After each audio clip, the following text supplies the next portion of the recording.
Welcome to Disha TV news. ముందుగా headlines చూద్దాం.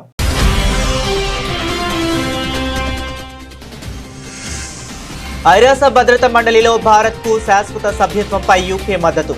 భారత్కు దాని సరైన స్థానం దక్కాలని వ్యాఖ్యానించిన ప్రధాని కీర్ స్టార్మర్.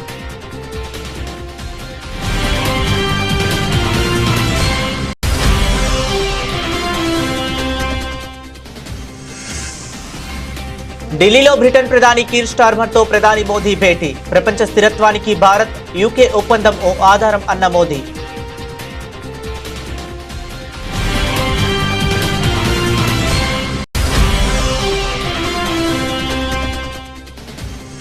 స్థానిక ఎన్నికలపై హైకోర్టు స్టే ఇవ్వడంతో నోటిఫికేషన్ నిలిపివేస్తున్నట్లు ప్రకటించిన ఎన్నికల కమిషన్. మరోవైపు బీసీల నోటికాడ ముద్ద లాక్కున్నారంటూ ఆవేదన వ్యక్తం చేసిన ఆర్ కృష్ణయ్య.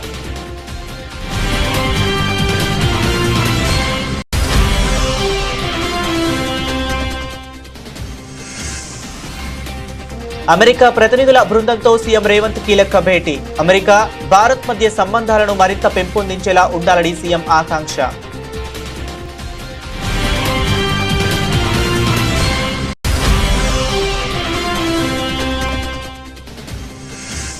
ప్రభుత్వ మెడికల్ కాలేజీలలో ప్రైవేటు పరం చేస్తే పేదవారికి వైద్యం ఎలా అందుతుంది? చంద్రబాబును సూటిగా ప్రశ్నించిన వైఎస్ జగన్.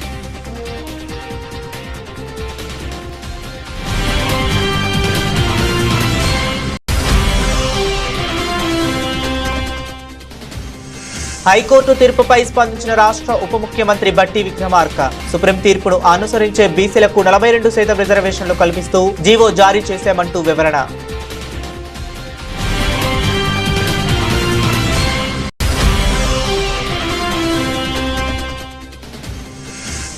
కోటి సంతకాల సేకరణ పోస్టర్ను ఆవిష్కరించిన YCP state coordinator Sajjala Ramakrishna Reddy. రాష్ట్రంలో పెద్ద ప్రజా ఉద్యమం ప్రారంభం కాబోతుందని వెల్లడి.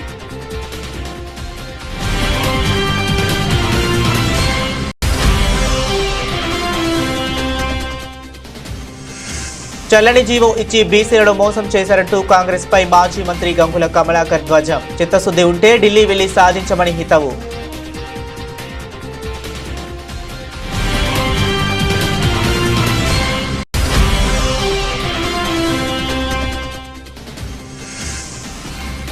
హిమాలయాల్లో సూపర్ స్టార్ రజనీకాంత్ ఆధ్యాత్మిక యాత్ర. మహావతార్ బాబాజీ గుహను సందర్శించుకున్న తలైవా.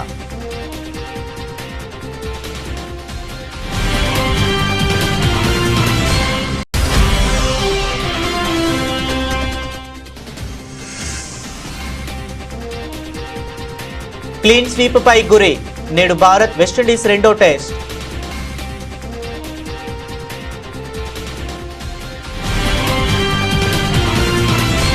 ఇక డీటెయిల్స్ చూస్తే ఐక్యరాజ్య సమితి భద్రతా మండలిలో భారత్కు శాశ్వత సభ్యత్వం దక్కాలన్న వాదనకు బ్రిటన్ నుంచి బలమైన మద్దతు లభించింది. ప్రపంచ వేదికపై భారత్ తన సరైన స్థానాన్ని పొందాలని యూకే ప్రధానమంత్రి కీర్ స్టార్మర్ గురువారం స్పష్టం చేశారు. ప్రధానమంత్రి నరేంద్ర మోదీతో ఢిల్లీలోని రాజ్ భవన్లో సమావేశమైన అనంతరం ఆయన కీలక వ్యాఖ్యలు చేశారు.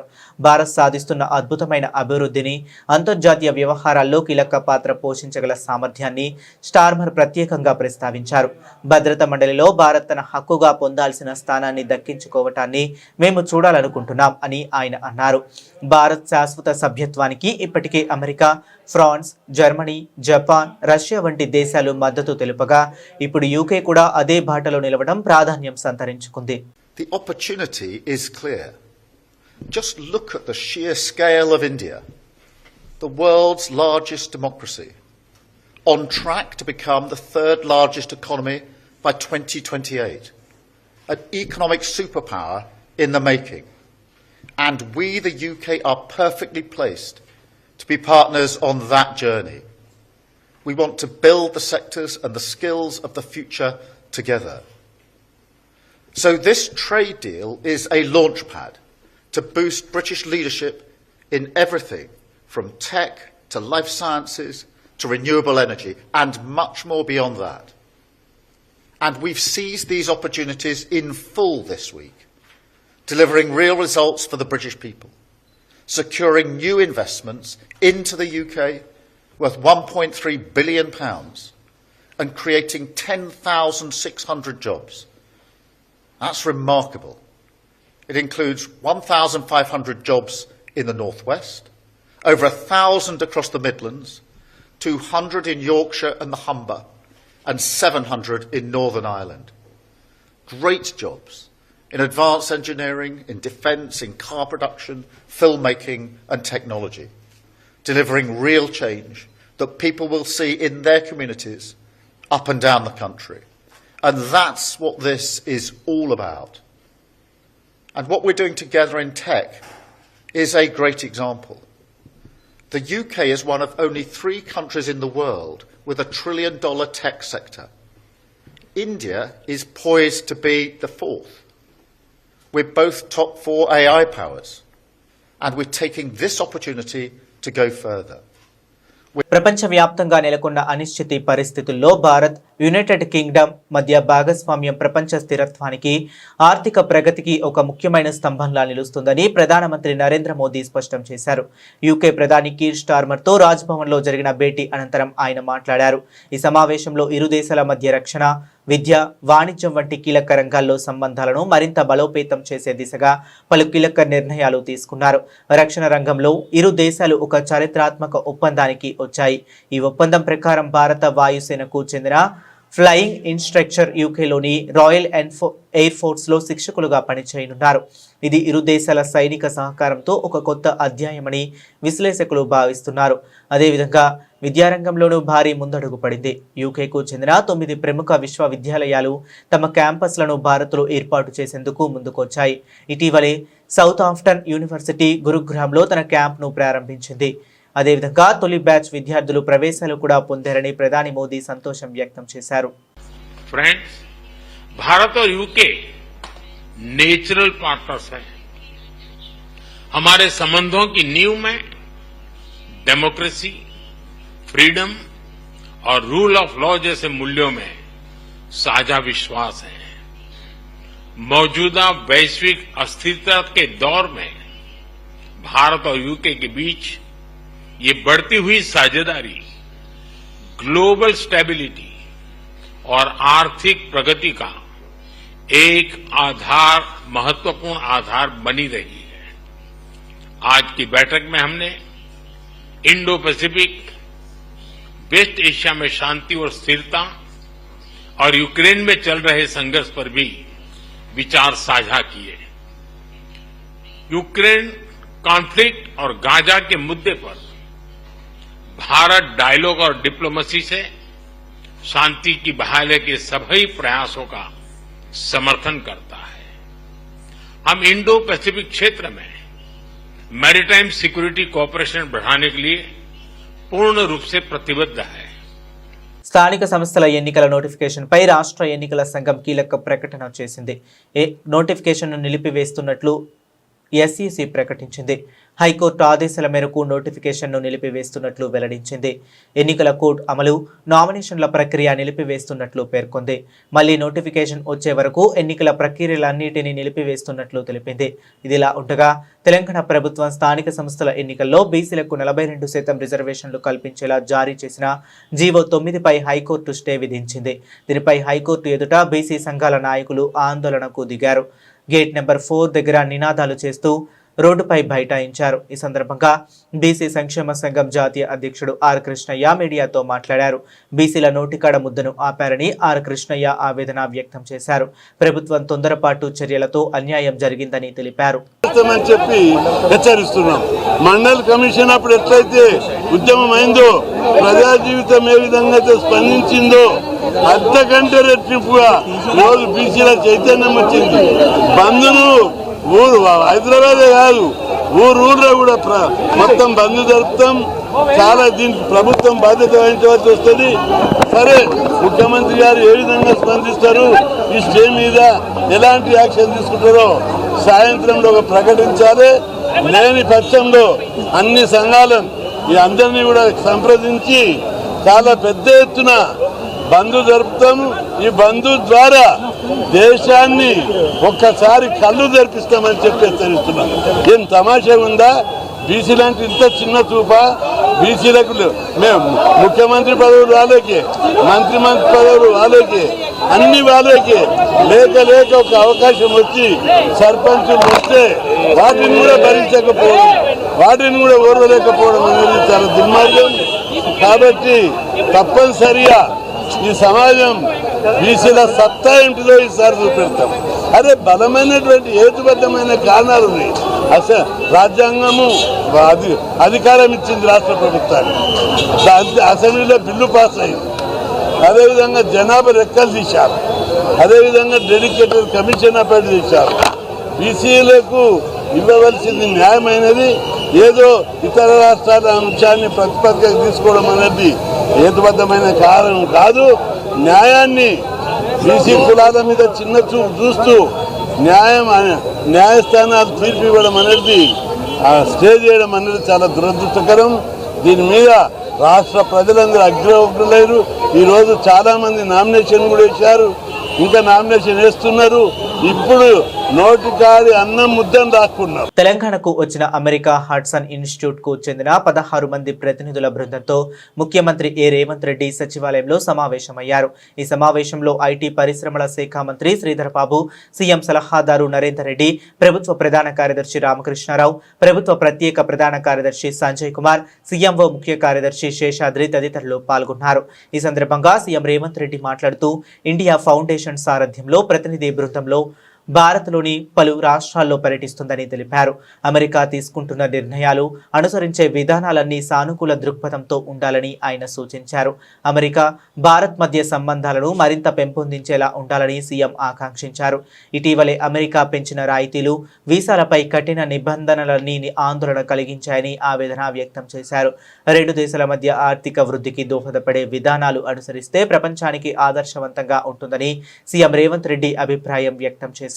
హైదరాబాద్ నగరంలో హైడ్రా మరోసారి దూకుడు పెంచింది. ప్రభుత్వ ఆస్తులు, చెరువులను రక్షించడమే లక్ష్యంగా పెట్టుకున్న హైడ్రా తాజాగా భాగ్యనగరంలో ఆక్రమణలకు గురైన ప్రభుత్వ స్థలంలో కూల్చివేతలు చేపట్టింది.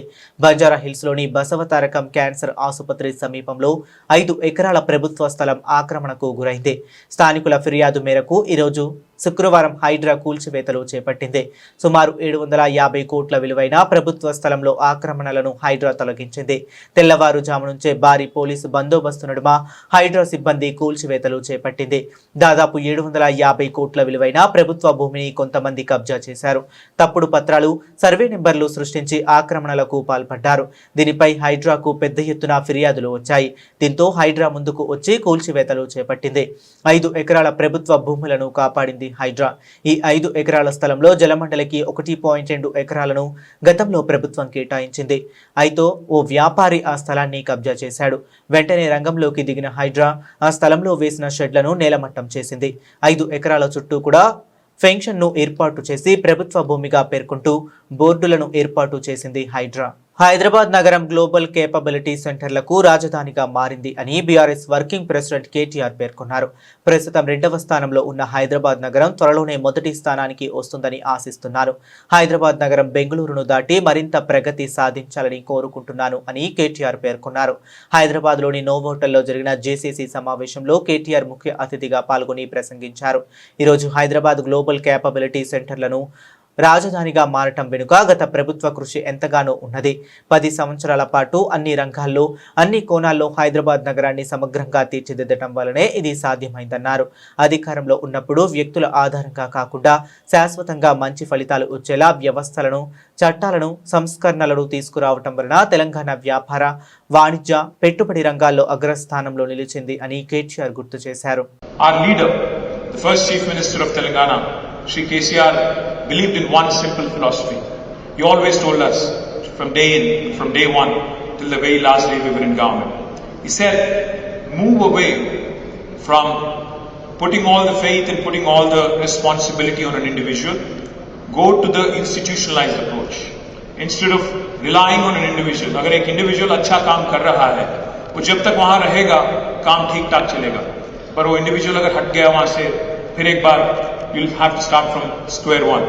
So he always told us, move away from that process where you completely rely on one individual, take the institutional approach. The second thing he said was move away from a people approach to a process approach, institutionalized change. That is something we truly believed in. As a result, the first piece of legislation that we drafted in the new state of Telangana was something called as the TS iPass. TS iPass. AP CM Chandrababu Naidu రాష్ట్రంలోని ప్రభుత్వ medical కళాశాలలను ప్రైవేటీకరణకు పూనుకుని పేదలకు వైద్యం అందకుండా కుట్ర చేస్తున్నారని YCP అధినేత వైఎస్ జగన్ ఆరోపించారు. అనకాపల్లి జిల్లా నర్సీపట్నంలోని ప్రభుత్వ మెడికల్ కళాశాలను సందర్శించి మీడియాతో మాట్లాడారు. పేదలకు వైద్యం అందుబాటులో ఉంచాలనే లక్ష్యంతో రాష్ట్రంలో 17 మెడికల్ కాలేజీల్లో 7 మెడికల్ కాలేజీలు పూర్తయ్యే స్టేజికి తీసుకొచ్చామని గుర్తు చేశారు. ఆధునిక దేవాలయాలైన మెడికల్ కళాశాలలను ప్రైవేటు పరం చేస్తే పేదవాడికి వైద్యం ఎలా అందుతుందని ప్రశ్నించారు. అమరావతికి 2 లక్షల కోట్లు ఖర్చు పెట్టేందుకు సిద్ధమవుతున్న చంద్రబాబు మెడికల్ కళాశాల నిర్మాణానికి 5,000 కోట్లు ఖర్చు పెట్టలేరా అంటూ నిలదీశారు. నర్సీపట్నం ఎమ్మెల్యే స్పీకర్ అయ్యన్న పాత్రుడు చంద్రబాబుల తప్పుడు మాటలు మాట్లాడుతున్నారని విమర్శించారు. 2 లక్షల కోట్ల రూపాయలు అమరావతిలో పెట్టడానికి సిద్ధమవుతూ 70,000 కోట్ల రూపాయల టెండర్లు పిలిచాము అని చెప్పి ఒకవైపున చెప్పుకుంటూ కోట్ల మందికి మేలు చేసే మెడికల్ కాలేజీలకు, ఉచితంగా వైద్యం అందించే మెడికల్ కాలేజీలకు కేవలం 5,000 కోట్లు సంవత్సరానికి 1,000 కోట్ల రూపాయలు ఖర్చు పెట్టలేమని చెప్పి చంద్రబాబు నాయుడు గారు పేదవాడిని ప్రైవేట్ కు అమ్మేసే కార్యక్రమం ఇవాళ జరుగుతా ఉంది. దీన్ని పూర్తిగా వ్యతిరేకిస్తూ చంద్రబాబు నాయుడు గారికి బుద్ధి రావాలి అని చెప్పి యాజిటేషన్ కార్యక్రమం ప్లాన్ చేస్తా ఉన్నాం.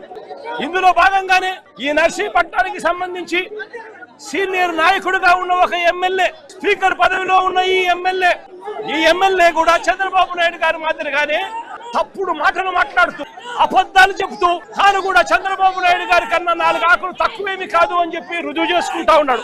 ఇదే పెద్ద మనిషి చంద్రబాబు నాయుడు గారు ఇదే నర్సీపట్నం స్పీకర్ గారికి చెప్తా ఉన్నాను, అబద్ధాలు చెప్పడం, మోసం చేయడం ఎంత మటుకు ధర్మం అని చెప్పి అడుగుతా ఉన్నాం.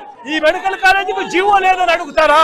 ఇదిగో జీవో నెంబర్ 204, మరి జీవో లేదు అని చెప్పినందుకు స్పీకర్ పదవిలో నువ్వు ఉండి అబద్ధాలు చెప్పినందుకు నీ పదవికి నువ్వు అర్హుడివా అని చెప్పి ఆలోచన చేసుకోమని చెప్పి చెప్తా ఉన్నా. ఇదే స్పీకర్ కు తప్పుడు మాటలు చెప్తూ ప్రజలను తప్పుడు దోమ పట్టించే కార్యక్రమంలో చంద్రబాబు నాయుడు గారితో పాటు చేతులు కలిపినందుకు స్పీకర్ కూడా తల దించుకోవాలి అని చెప్పి చెప్తా ఉన్నా. 2024 అధికారంలోకి జూన్ లో వస్తే సెప్టెంబర్ 3న చంద్రబాబు నాయుడు గారు మెమో డిక్లేర్ చేశారు. మొత్తం 17 మెడికల్ కాలేజీల్లో కన్స్ట్రక్షన్ ఆపమని చెప్పి ఏకంగా చంద్రబాబు నాయుడు గారు మెమో ఈ మాదిరిగా రిలీజ్ చేసి మొత్తం 17 మెడికల్ కాలేజీలు చంద్రబాబు నాయుడు గారు ముఖ్యమంత్రి అయినప్పటి నుంచి ఇదే పరిస్థితులు వదిలేసిన పరిస్థితుల్లో ఈ కాలేజీలు, ఈ టీచింగ్ హాస్పిటల్లు అన్ని కూడా కనిపిస్తా ఉన్నాయి. అయ్యా చంద్రబాబు నాయుడు గారు, అయ్యా స్పీకర్ గారు, ఇక్కడ నుంచి ప్రాతినిధ్యం వహిస్తా ఉన్న ఎమ్మెల్యే స్పీకర్ గారికి కూడా చెప్తా ఉన్నా, ఫండింగ్ లేదని మీరు చెప్తా ఉన్నారు.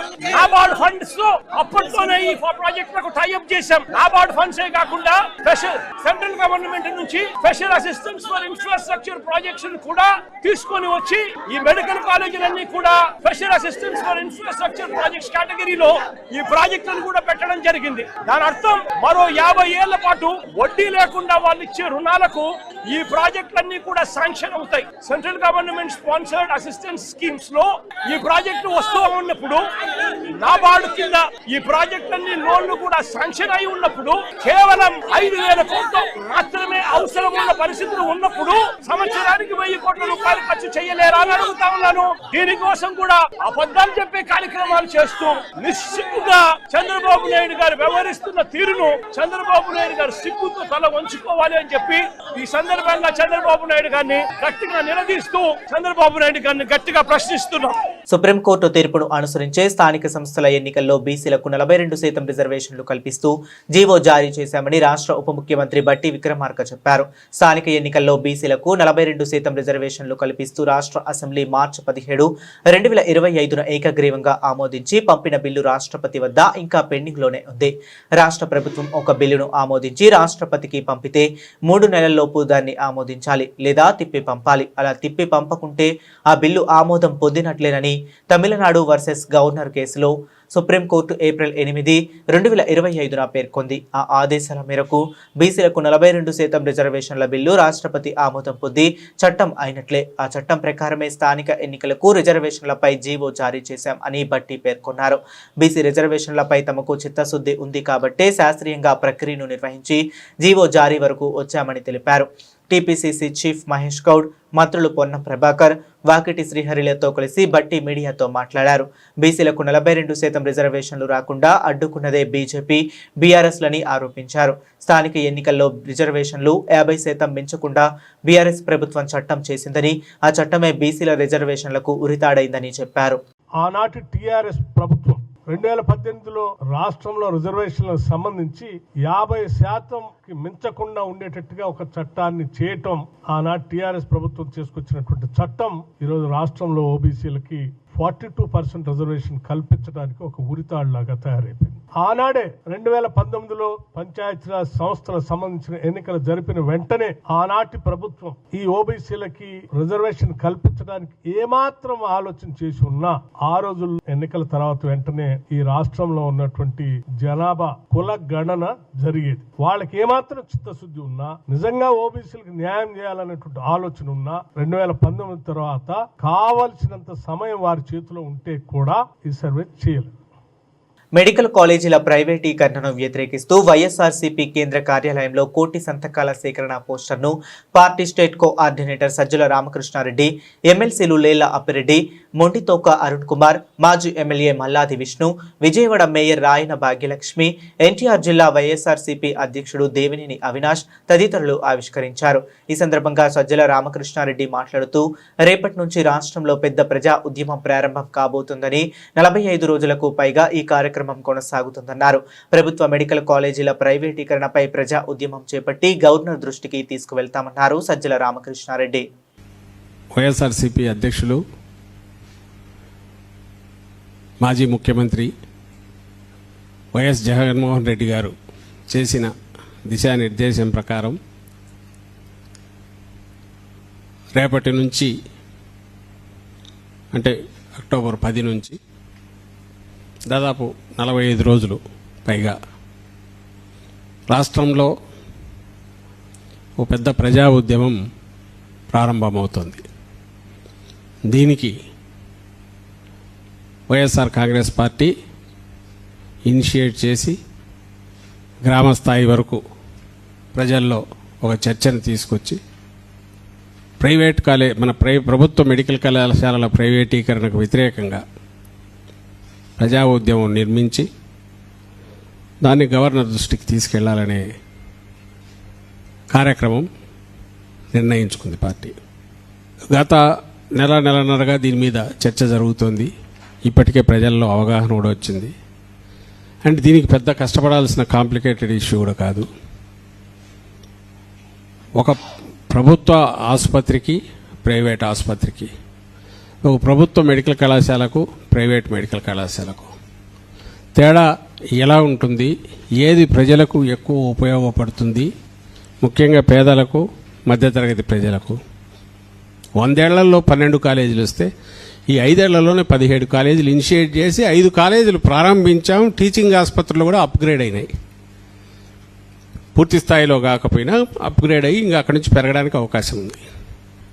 ఇంకో 2 కళాశాలలు పూర్తి 7 కళాశాలలు. ఆ రెండిట్లో ఒకదానికి సీట్లు కేటాయిస్తే తర్వాత వచ్చిన చంద్రబాబు నాయుడు ప్రభుత్వం దాన్ని రిజెక్ట్ చేసింది. ఇంకొక కళాశాల పాడేరులో ఈ మధ్య మొదలైనట్టుంది. 7.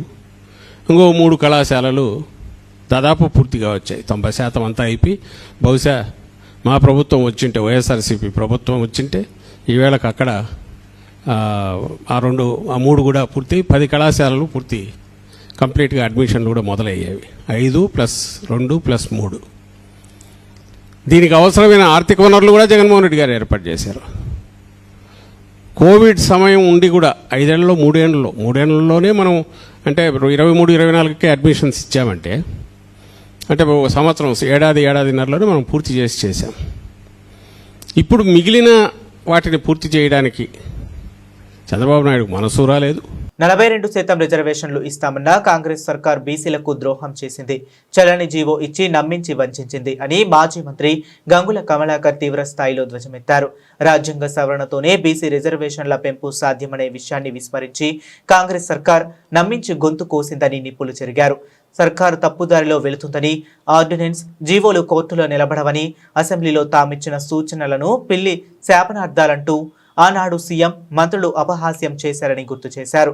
ఇప్పుడు హైకోర్టు స్టేను సాకుగా చూపుతూ బీఆర్ఎస్ పై నెపం నెట్టి తప్పించుకునేందుకు ప్రయత్నిస్తున్నారని దుయ్యబట్టారు. రాహుల్ ప్రధాని అయిన తరువాత 42% కోటాను చట్టబద్ధత వస్తుందని ఢిల్లీలో చెప్పిన రేవంత్ రెడ్డి బీసీ సమాజాన్ని తప్పుదోవ పట్టించేందుకు జీవో ఇచ్చి మరో డ్రామాకు తెరలేపారని విమర్శించారు. ఇప్పటికైనా ఆయనకు బీసీ బిల్లులపై చిత్తశుద్ధి ఉంటే నాటకాలను కట్టిపెట్టి ఢిల్లీకి కదలాలి, వెంట వచ్చేందుకు మేము సిద్ధమే అని స్పష్టం చేశారు. హైదరాబాద్ తెలంగాణ భవన్లో మాజీ మంత్రి V Srinivas Goud, MP Vaddiraju Ravichandra, MLC Dasoju Sravan, BRS నాయకులు కురువా విజయ్ కుమార్, సుభప్రద పటేల్తో కలిసి ఆయన మీడియాతో మాట్లాడారు. 42% నోటిఫికేషన్ ఇచ్చిండ్రు. ఈ నోటిఫికేషన్ వెనక్కపోతే మాత్రం తీవ్ర పరిణామాలు ఉంటాయి. లేదు మేము ఏం చేయాలి, 4 వారాలు కోర్టు టైం ఇచ్చింది, ఈ 4 వారాల తర్వాత ఎన్నికలు జరగాలి కదా, పాత పద్ధతిలో జరగాలని 23% ఇస్తే మాత్రము చాలా చాలా చాలా తీవ్ర పరిణామాలు ఎదుర్కోవాల్సి వస్తుంది ప్రభుత్వము. మళ్ళీ చెప్తున్నాం, అన్యాయాన్ని భరించాం, ఈ అవమానాన్ని మేము భరించలేము.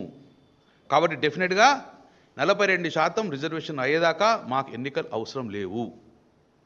ఎన్నికలు ఇంకో సంవత్సరం పెడతావా, 2 సంవత్సరాలు పెడతావా, కానీ చట్టపరంగా మాకు 42% ఇచ్చిన తర్వాతనే జ్యుడిషియల్గా ఇక్కడ న్యాయపరమైన చిక్కులు రాకుండా ఉండటానికి ప్రొటెక్షన్ తీసుకున్న తర్వాతనే ఎన్నికలకు ఉండి, ఎన్నికలకు తొందర లేదు.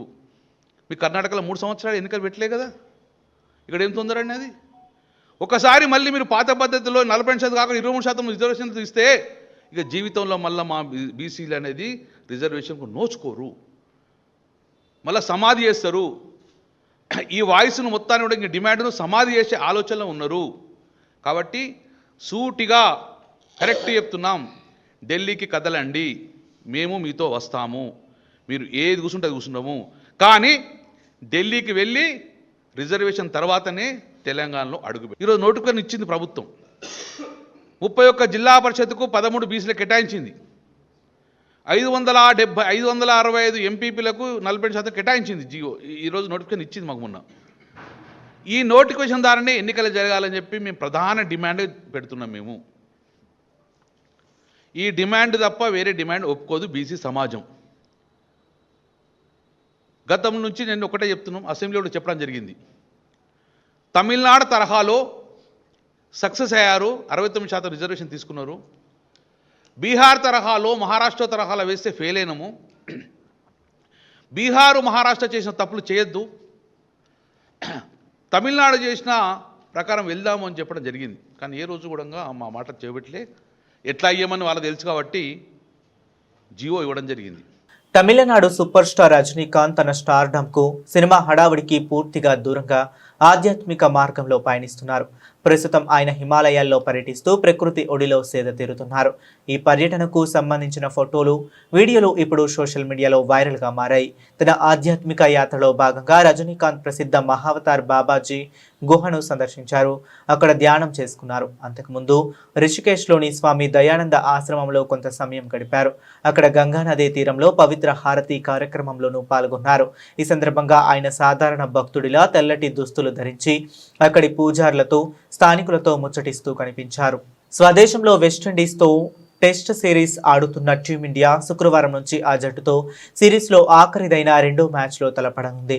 ఢిల్లీలోని అరుణ్ జైట్లీ స్టేడియం వేదికగా ఇరు జట్ల మధ్య జరగబోయే ఈ మ్యాచ్లోనూ గెలిచి సిరీస్ను క్లీన్ స్వీప్ చేయాలనే లక్ష్యంతో బరిలోకి దిగుతున్నది. ఐసీసీ వరల్డ్ టెస్ట్ ఛాంపియన్షిప్ 2025-27 సైకిల్లో పాయింట్లను పెంచుకునేందుకు మెన్ ఇన్ బ్లూకు ఇది సదవకాశం. అహ్మదాబాద్లో ముగిసిన తొలి టెస్ట్ను 3 రోజుల్లోనే ముగించిన శుభమన్ గిల్ సేన ఫిరోజ్ షా కోట్లలోనూ అదే మ్యాచ్ను రిపీట్ చేయాలనే పట్టుదలతో ఉంది. ప్రత్యర్థి కంటే ఎన్నో రెట్లు మెరుగ్గా ఉన్న భారత్ తొలి టెస్టులో ఆడిన జట్టులో మార్పులు లేకుండా బరిలోకి దిగనుంది.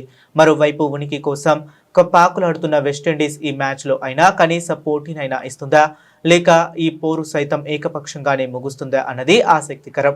తొలి టెస్టులో దారుణంగా ఓడిన విండీస్ ఢిల్లీలో అయినా భారత్కు ఎదురు నిలుస్తుందా అన్నది చూడాలి. మొదటి టెస్టులో ఈ జట్టులో బ్యాటర్లు ఒక్కరైనా కనీసం 40 పరుగుల మార్కునైనా అందుకోలేదు. మరి ఈ మ్యాచ్లో అయినా కరేబియన్ బ్యాటర్లు భారత బౌలర్ల జోరుకు అడ్డుకట్ట వేస్తారా, లేక గత మ్యాచ్ మాదిరిగానే దాసోహమవుతారా అన్నది ఆసక్తికరం. బులెటిన్ ముగించే ముందు మరొకసారి హెడ్లైన్స్ చూద్దాం.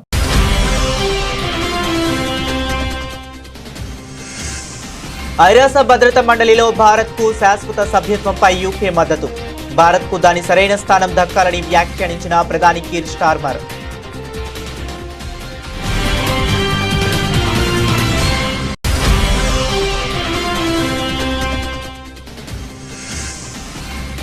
ఢిల్లీలో బ్రిటన్ ప్రధాని కీర్ స్టార్మర్తో ప్రధాని మోదీ భేటీ. ప్రపంచ స్థిరత్వానికి భారత్ యూకే ఒప్పందం ఓ ఆధారం అన్న మోదీ.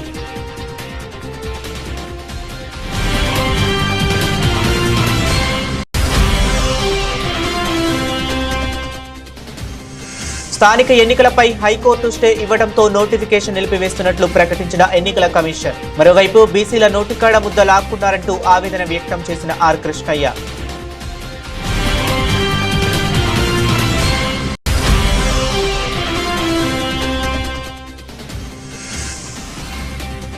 అమెరికా ప్రతినిధుల బృందంతో సీఎం రేవంత్ కీలక భేటీ. అమెరికా, భారత్ మధ్య సంబంధాలను మరింత పెంపొందించేలా ఉండాలని సీఎం ఆకాంక్ష.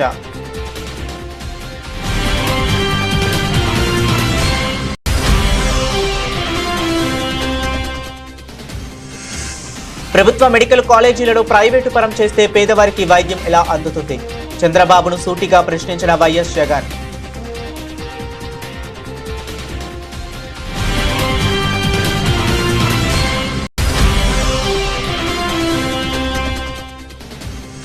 హైకోర్టు తీర్పుపై స్పందించిన రాష్ట్ర ఉప ముఖ్యమంత్రి బట్టి విక్రమార్క. సుప్రీం తీర్పును అనుసరించే బీసీలకు 42% రిజర్వేషన్లు కల్పిస్తూ జీవో జారీ చేశామంటూ వివరణ.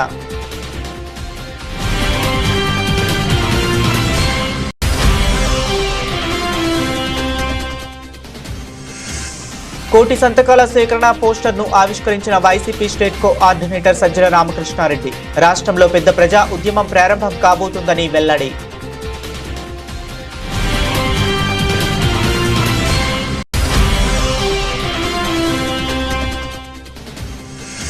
చల్లని జీవో ఇచ్చి బీసీలను మోసం చేశారంటూ కాంగ్రెస్ పై మాజీ మంత్రి గంగుల కమలాకర్ ధ్వజం. చిత్తశుద్ధి ఉంటే ఢిల్లీ వెళ్లి సాధించమని హితవు.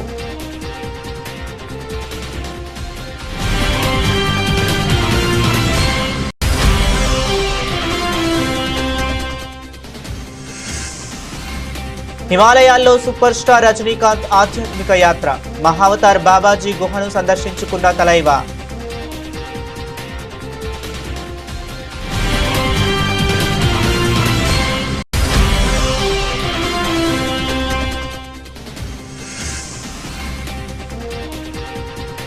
క్లీన్ స్వీప్ పై గురి. నేడు భారత్ వెస్టిండీస్ రెండో టెస్ట్.